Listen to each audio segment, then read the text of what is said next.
Previously pled guilty before this court on March the 1st to all counts of the indictment, including count 1, murder in the first degree, count 2, murder in the first degree, count 3, and count 4, which were both counts of murder in the second degree.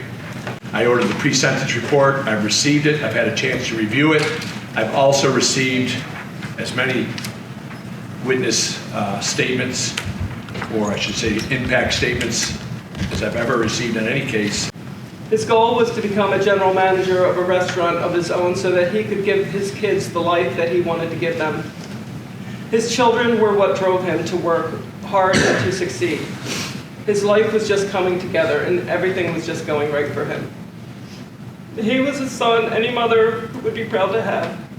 He was a father who loved his kids more than life itself. He was a brother and a role model. He was an uncle, he was a nephew, he was a co-worker, he was a cousin, and why am I saying was? This cowardly, disgusting act of violence that was carried out by William Woods was totally despicable and unnecessary.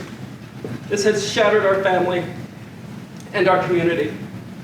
To have to wake up and tell my 14-year-old granddaughter that her father was murdered and listening to her screams, those screams will be embedded in my head forever. To call my son Chris, who left for a one-year deployment 3 weeks prior, to tell him his role model was brutally murdered is the most heart-wrenching task a mother can do. This man took my son's life without a second thought.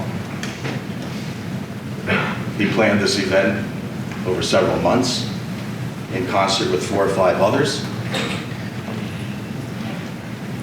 He had a gun, a getaway driver, a vehicle. He went into Chili's that night determined to rob and kill anyone and everyone there at the time.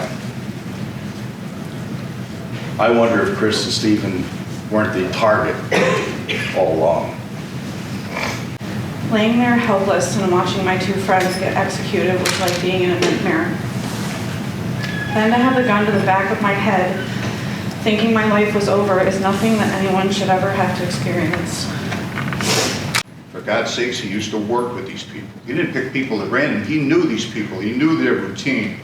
He knew their lives. He knew their families. He knew that they had children. Whether anyone likes it or not, I am sorry for what I've done. And I'm willing to accept any punishment. I truly believe, Mr. Wood, that you don't have a soul. And whatever heart you have beating in your chest is not a human heart.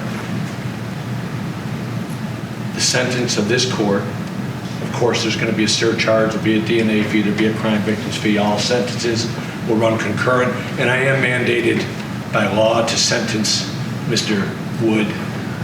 I am mandated by the penal law, by the criminal procedure law, to sentence Mr. Wood to the custody of the New York State Department of Corrections.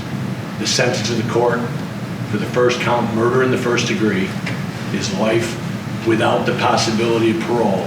And I couldn't agree more with Mr. Fitzpatrick that those words should mean exactly what they say. Life without the possibility of parole.